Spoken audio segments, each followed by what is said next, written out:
check cleared on a Tuesday, and by Friday my own son-in-law was standing in my kitchen telling me I'd signed away the farm. I didn't shout. I want you to know that right up front, because everything that comes after is going to make you think I'm the kind of man who breaks furniture. I'm not. I set my coffee down. I looked at the man my daughter married, this soft-handed boy in a quarter-zip pullover who'd never once driven a tractor through mud, and I felt something in my chest go very, very still, the way the air goes still right before a tornado, when the birds stop and the light turns that sick green color. Anybody who's farmed in central Nebraska knows that color. You learn to respect it. My name is Earl Whitfield. I'm 68 years old. For 41 of those years, I worked 1,200 acres of corn and soybeans outside a town called Hollis, which you've never heard of and never will. And I built that operation up from the 400 acres my father left me when he died with a bad heart and a worse banker. I buried my wife, Doreen, on that land 3 springs ago. Pancreatic cancer. 6 weeks from the diagnosis to the funeral, and I held her hand for every one of them. So when my son-in-law Brent stood in my kitchen and told me in that patient voice people use on dogs and old men that I had clearly not understood what I was signing, I'll admit a part of me wanted to put him through the storm door. But I want to tell this right. To tell it right, I have to go back to the wedding, because that's where I should have seen it.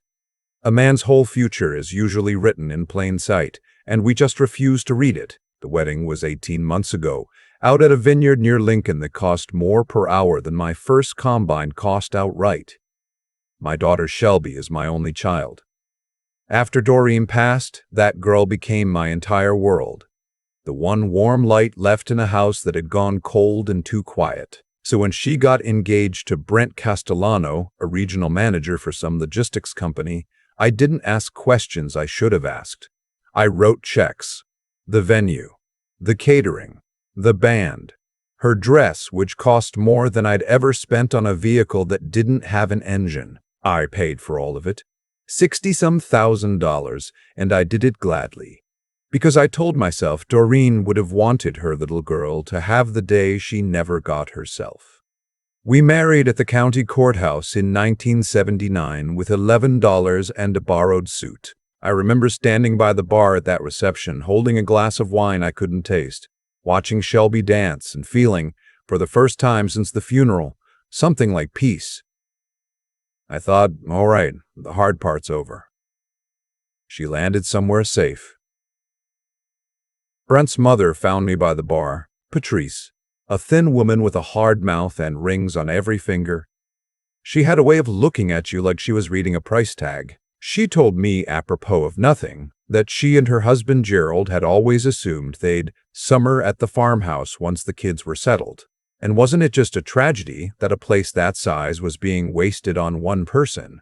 I laughed. I actually laughed, because I thought she was making a joke I didn't quite get. She didn't laugh back. She just looked at me with those flat eyes and said, "Shelby tells us you're not getting any younger, Earl." Then she touched my arm and drifted off toward the cake. I should have read the stormlight right then. I didn't. What I did instead was something I'd regret more than anything in my life. 3 months after the wedding, Brent and Shelby came out to the farm on a Sunday. Brent had a leather folder with him. He'd done his homework, I'll give him that. He sat at my kitchen table, the same table where Doreen used to roll out pie crust, and he laid out a plan. An estate plan, he called it. He'd talked to a guy. For tax purposes, he said. To protect me, he said. To make sure that when something happened to me, the land didn't get eaten alive by the government. That Shelby wouldn't lose half of it to estate taxes. He talked fast and used words like irrevocable and stepped-up basis and fiduciary, and Shelby sat beside him nodding, holding my hand across the table. She said, "Daddy, we just want to take care of you. You shouldn't have to worry about all this paperwork at your age." At my age, there it was again, and I still didn't hear it, so I signed. God help me, I signed where Brent pointed, because my daughter was holding my hand and her mother's ring was on my finger, and I was a lonely old man who wanted, more than anything, to believe that the people left at my table loved me. I put a substantial portion of the farm into a trust. Brent was named as a co-trustee. Just a formality, he said, in case you ever can't manage things. Shelby would inherit. It all seemed reasonable. It seemed like love. What I didn't read, because I trusted the boy holding my daughter's hand, was the clause Brent had buried on page 9, the one that let a co-trustee initiate a sale of trust assets if the primary trustee was incapacitated or unable to act in the trust's financial interest. And I didn't know, because nobody told me, that unable to act in the trust's financial interest is a phrase a lawyer can stretch over almost anything, the way you stretch a tarp over a hole in the barn roof. For a year, nothing happened. We had Sunday dinners. Brent talked about a promotion that never came. Shelby seemed quieter every time I saw her, thinner, and once, when I asked her if everything was all right, she got a strange look and said, "Brent has some debts from before. We're handling it." I should have pulled the thread right there. But you don't want to believe your daughter married a man with a hole in his pocket. You want to believe she landed safe. Then came that Tuesday. I got a call from Norm Eccles at the Hollis Farmers and Merchants Bank, where I'd banked for 50 years, where Norm's father had given my father his first operating loan. Norm's voice was careful. He said, "Earl, I've got a wire request here from the trust account, and before I move on it, I just wanted to make sure you knew about it. A sale. 320 acres of my best bottomland, the river ground. The ground my father cleared with a team of horses, under contract to an agricultural investment company out of Chicago. Brent had signed it as co-trustee. The closing was in 11 days. The proceeds were already earmarked, Norm said, to wire to an account he didn't recognize. I drove out to that bottomland after the call. I stood at the edge of it with the wind coming hard off the river, the corn just knee-high and that deep green you only get in good years, and I thought about my father out there with those horses, and Doreen bringing me lunch in a basket the first summer we were married, and I understood, all at once and completely, what had been done to me at my own kitchen table by a boy in a quarter-zip pullover. That's when he showed up at the house that Friday, him and Shelby both, to talk it through, to manage me. Brent did the talking. He told me the sale was final, that as co-trustee he had every right, that they needed the capital, and frankly the farm was too much for one person to be running at 68. He said the words gently, the way Patrice had said them at the wedding, the way Shelby had said them across the pie crust table. The whole family singing the same hymn. He told me they'd already looked at a lovely community outside Omaha, assisted living, where I wouldn't have to worry about the mowing. He actually used the word lovely. And Shelby, my Shelby, stood at the kitchen counter with her arms crossed, not looking at me, and when I said, "Sweetheart, this is your mother's land. This is where she's buried," my own daughter said in a flat voice I didn't recognize, "Mom's gone, Dad. It's just dirt. You can't farm forever. We're trying to help you before you do something that hurts all of us. It's just dirt." I have heard a lot of hard things in my life. I heard a doctor tell me my wife had weeks. I heard my father's last breath. But I don't think anything ever landed on me quite like my daughter standing in her mother's kitchen calling that ground dirt. I didn't yell. I keep coming back to that because it matters. I set my coffee cup down on the counter, slow and quiet, the way you set down anything you might break. I looked at Brent and then I looked at my daughter and I said, "All right, I think you should both go now. I need to think." Brent smiled. He thought he'd won. He clapped me on the shoulder on his way out, this boy who'd never put up a fence in his life, and he said, "It's the right thing, Earl. You'll see. Everybody's better off." Shelby didn't touch me. She didn't look back. The screen door banged the way it always banged, and then they were gone. And I stood alone in the kitchen where Doreen had made 40 years of suppers. And I'll tell you what I felt. It wasn't sadness. The sadness came later. What I felt right then was the stormlight. That green stillness. The understanding that something was coming and it could not be stopped now. I picked up the phone, not the cell phone. The old one on the wall, the one Doreen insisted we keep, and I called a number I had not called in 9 years. A number I knew by heart anyway, because some numbers you don't forget. A woman answered on the second ring, sharp. Awake, even though it was past 9. Whitfield Agricultural. This is Francis. I want to tell you about Francis because you have to understand who walked through that door later for any of this to make sense. Frances Okafor came to work for me 22 years ago as a bookkeeper, a young woman fresh out of school in Lincoln, the daughter of Nigerian immigrants who'd settled in Grand Island. She was the smartest person I ever met, and I do not say that lightly because I have met bankers and lawyers and a senator. Within 5 years, she wasn't my bookkeeper. She was my business manager. And then she was the woman who quietly turned my operation from a farm into a company. A company I incorporated, and that, on paper, she still held a stake in. When Doreen got sick, Frances ran everything so I could sit at that bedside. She was at the funeral. And then, 8-9 years back, she'd taken a position with a big agricultural law and asset firm in Omaha. Moved up fast, the way she did everything fast. We drifted, the way people do, but there are some people whose loyalty doesn't expire just because the visits stop. Francis, I said, it's Earl. There was a pause. Then softer, Earl. What's wrong? Not a question, she always knew. I told her. All of it. The trust, the clause on page 9, the bottomland, the wire, the boy in the pullover, my daughter and the word dirt. I heard her start typing before I was even halfway through. When I finished, she was quiet for a moment. Then she said something I will remember for the rest of my days. She said, Earl, do you remember when we incorporated and I made you sign all those documents you complained about? The operating agreement? I said I remembered complaining. You never dissolved the company, she said. The land that's titled to Whitfield Agricultural Holdings was never legally transferred into that trust.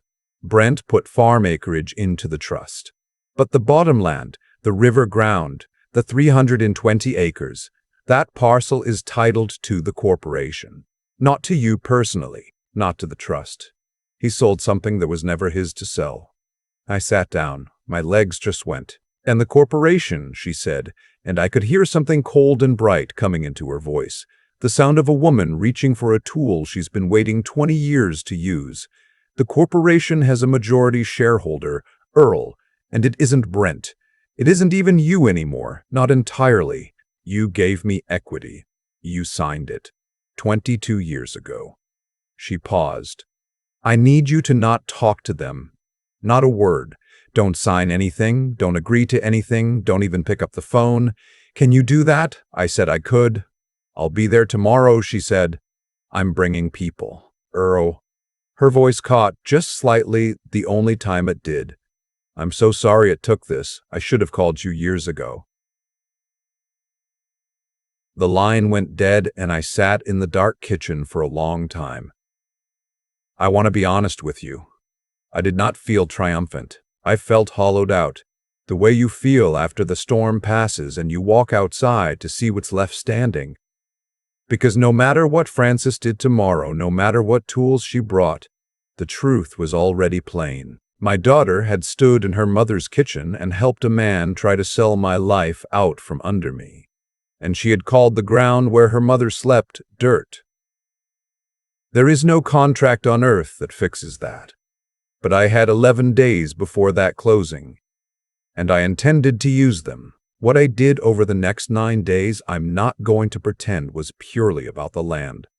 A man tells himself it's about the land, about justice, about what's right, about his father's horses, but I'd be lying if I said there wasn't a cold ember of something else in me, something I'm not proud of and won't apologize for either, because I am only a man and they hurt me in the one soft place I had left. Francis came the next morning, Saturday, in a black SUV with two younger people I didn't know, a paralegal and an associate, and a banker's box full of documents. She walked into my kitchen, and the first thing she did before anything else was hug me. Held on a good while. Then she set the box on Doreen's table and became, in front of my eyes, the most formidable person I have ever watched work. We started with the records. Francis pulled the original incorporation documents, the deed history, the chain of title on every parcel. She had the bottomland nailed down by noon. Whitfield Agricultural Holdings, Inc. The corporation owned it free and clear, and Brent, as a trustee of a trust that did not and never had held title to that parcel, had signed a purchase agreement to sell land he had no authority over. Francis called it, with great satisfaction, a fraudulent conveyance. And she said the word fraudulent, the way some people say a prayer. But she didn't stop there. That's the thing about Francis. She doesn't move an obstacle. She removes the reason it ever stood. She started pulling on the threads of Brent Castellano, and she had access to databases and people I never dreamed of. And over those days a picture came together that turned my stomach. The debts from before Shelby had mentioned. Brent had been let go from his logistics job 4 months earlier. He'd been telling Shelby he had a promotion. In truth, he was unemployed and underwater. He'd taken out a second mortgage on the house I'd helped them buy. He owed $110,000 to a private lender, a man Francis described after a phone call she would not let me listen to as the kind of lender who does not send a late notice. That was the account the bottomland proceeds were set to wire to. Brent hadn't been protecting me from estate taxes. He'd been planning, from before the wedding maybe, to liquidate my father's land to cover his own ruin. The estate plan, the trust, the gentle voice, the lovely community outside Omaha, all of it had been a long, slow theft dressed up as love. And here's the part that I sat with for a long time. The part Francis laid in front of me on the third day with no expression on her face at all, because she's too good to tell a man how to feel. There was an email. Brent to his mother, Patrice, from a year ago, before the trust was even signed. Francis had it through means I didn't ask about. In it, Brent wrote to his mother about the plan, and he wrote about me 1 line. He wrote, "The old man signs whatever Shelby puts in front of him. She's the key. Keep her on board. She's the key. Keep her on board. She's the key." So I made myself ask Francis the question I'd been afraid of since the kitchen. I asked her if Shelby knew. If my daughter had been in on it from the start, or if she'd been used like I'd been used. Francis looked at me for a long moment, and she did me the kindness of the truth. "I don't know, Earl," she said. "From what I can see, I think she started out believing it was real. I think she believed the estate plan was love. And I think somewhere in the last year, when the money got bad, she made a choice to stop asking questions. That's not the same as planning it, but it isn't innocent either." She put her hand on mine. She's a grown woman. She stood in this kitchen Friday. Whatever she was at the start, she made her choice in the end. I have turned that over 1,000 times since. I think Francis was right. I think my daughter wasn't a villain. I think she was something worse and more ordinary. She was a woman who let herself be carried along by people she found easier to please than her own father, who decided that an old man's grief was an inconvenience to be managed, who called the ground over her mother dirt because it was easier than calling it home. On the 9th day, 2 days before the closing, we were ready. Francis had filed an emergency motion in district court, and she'd gotten before a judge, and she had documentation that made the whole sale not just void but actionable. She'd notified the Chicago Investment Company's counsel who, when they understood what Brent had done, dropped the contract like it was on fire and started talking about their own claims against him. She'd looped in the state attorney's office about the fraud, and she had, in her quiet way, arranged for everyone who mattered to be in one room at one time. She did it at a Sunday dinner. My idea. That part. I called Shelby myself, the only call I made in those 9 days. And I kept my voice tired and beaten, an old man giving up. I said, "Sweetheart, you're right. I can't fight all of you. Come out Sunday, bring Brent, bring his folks, and we'll sit down like family and figure out how to do this the easy way." I heard the relief in her voice. I heard her tell Brent in the background he's coming around. I hung up and felt something I didn't like in my own chest, but I did not unfeel it. They came at 5. Brent in a sport coat now, smelling of Triumph and cologne. Shelby behind him, and Patrice and Gerald, who'd driven up from Kansas City. Patrice already eyeing my walls like she was measuring for drapes. Already, I swear to God, talking about which bedroom would be hers when they summered out here. They sat down at Doreen's table. Brent had his leather folder. He spread out papers. He started talking. That patient voice about how they could make this transition smooth for everybody. And then the door opened. Frances came in without knocking, because I'd left it unlocked for her. And behind her came the associate and the paralegal. And last, a sheriff's deputy I'd known since he was in 4-H, a big, quiet man named Dell, who took off his hat at my door out of respect for the house. Brent's voice died in his throat. Patrice half rose, that price tag look flickering, trying to read what kind of person had just walked into the room and finding she could not read Frances at all. Frances did not raise her voice. She set her own folder on the table next to Brent's, and she opened it, and she said, "Mr. Castellano, my name is Frances Okafor. I'm General Counsel and majority shareholder of Whitfield Agricultural Holdings, Incorporated. I'd like to talk to you about the land you sold. I watched it happen the way you watch a building come down after they set the charges. Slow at first, and then all at once. She walked them through it. Calm, dry, devastating. The bottom land was titled to the corporation. The trust never held it. Brent had signed a contract to sell property he had no legal authority over. That was fraud, she said, and there was no soft way to hear it. She slid a copy of the voided contract across the table. She slid across the letter from the Chicago company's lawyers withdrawing and reserving their rights against Brent personally. She slid across the notice from the state attorney's office. And then, last, while Patrice was still sputtering about how there must be a misunderstanding, Frances slid across a single printed page, and she said, "And this is an email you sent your mother 14 months ago. I'll let you read the line I highlighted." Brent looked at it. The blood went out of his face.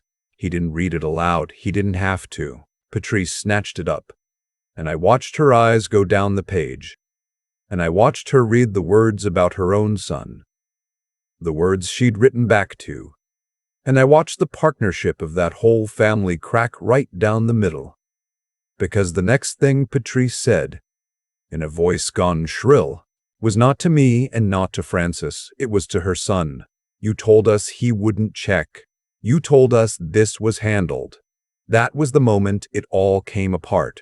Gerald started in on Brent. Patrice turned on Shelby of all people, blaming her for not managing her father, and Shelby, who had sat the whole time pale and silent, finally spoke. And what she said was to Brent. She said, "What email?" And Brent couldn't look at her. And right there at her mother's table, my daughter understood, I think for the first time, exactly how she'd been used, that she'd been the key, that the man she married had married her for the lock she could open.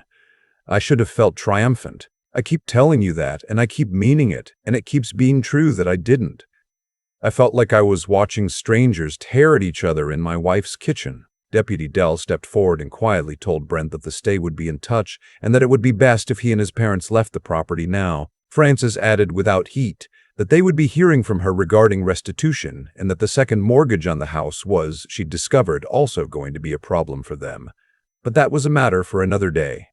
They left. Patrice went first, fast, already on her phone to a lawyer. Gerald trailing. Brent last and smaller than I'd ever seen him, that quarters of confidence stripped right off him. At the door, Brent turned, and I think he meant to say something to me, some last bit of management, and I just looked at him until he stopped, and he went out, and the screen door banged, and that was the last I ever saw of the man my daughter married. Shelby didn't leave with them. She stood in the kitchen.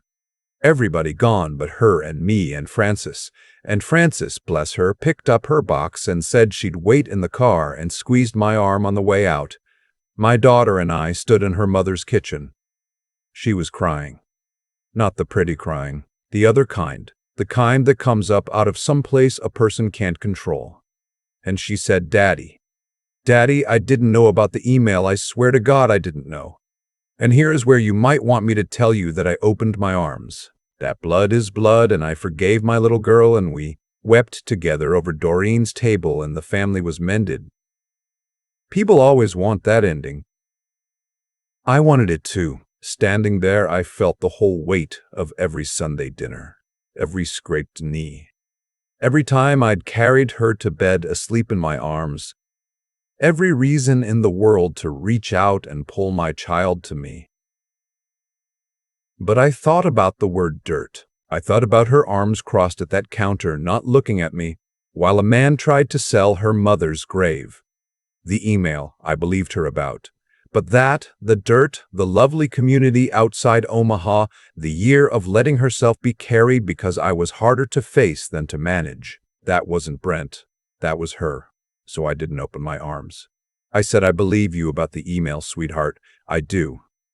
She started to come toward me, and I said, "But you stood right there." I pointed at the counter. "You stood right there and you called it dirt. You looked at me, your father, and you decided I was a problem to be put in a home. Brent lied to you. I understand that now. But nobody made you cross your arms in your mother's kitchen. Nobody made you stop asking me how I was. You did that. You chose easy. For a whole year, you chose easy over me." She stopped. She was shaking. I said, and my own voice was breaking now, "I won't pretend it wasn't. I love you. I will love you till I'm in the ground next to your mother. You're my daughter, and that doesn't have a switch I can turn off. But love and trust aren't the same animal. You broke the trust. And I'm too old, and I've got too little time left to spend it pretending I don't see what I see." I took a breath. "I think you should go home now," she begged. "I won't write it all down. A father has to keep some things," she begged, and I held the edge of Doreen's table so I wouldn't move, and finally she went. And the screen door banged one last time, and I was alone in the kitchen. I sat down at the table. Frances must have understood, because she didn't come back in for a long while. I sat there in the dark as it came on, the way I'd sat the first night after Doreen died. And I let myself be exactly as ruined as I was. The land is fine, in case you're wondering. The bottom land is mine, the corporation's, ours, free and clear. Frances and I sat down a month later and untangled the trust completely, dissolved the whole rotten thing, and she helped me set the farm up properly this time. The bulk of it, when I'm gone, goes to a working endowment that'll keep the land in production and fund agricultural scholarships at the college in Lincoln for kids out of farm towns like Hollis. Kids with dirt under their nails and no money behind them. Doreen's name is on it, the Doreen Whitfield Fund. She'd have liked that better than leaving it to be fought over, I think. She always did say the land wasn't ours to keep, only ours to tend and hand on. Brent's facing charges. I don't follow it close. The lender he owed is, I understand, a more patient creditor than the state of Nebraska. And Brent has both of them to answer to now. Shelby and I are not in contact. I send a card on her birthday. I don't know if she reads them. Maybe someday the trust comes back. Maybe it doesn't. I've made my peace with not knowing, which is a different thing than being all right. I'm 70 this fall. I still get up before light. I still walk the bottom land in the early summer when the corn's coming up, that deep, good green. And I think about my father and his horses, and I think about Doreen with her lunch basket and some mornings, God help me. I think about a little girl on my shoulders who used to call this place the whole world. It's just dirt, she told me. No, sweetheart, it was never just dirt.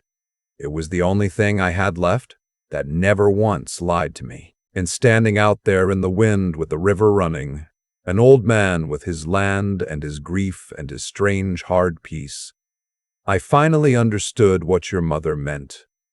You don't own it. You just tend it, and you keep it honest, and when the time comes, you hand it on to whoever's earned the keeping. I just never thought the one who earned it wouldn't be you. I've had 3 springs now to sit with what happened at Doreen's table, and the thing I keep landing on is that none of it came out of nowhere. Brent didn't appear in my life as a thief. He was made into one, slow, over years, by a family that taught him a man's worth is whatever he can take and how smoothly he can take it.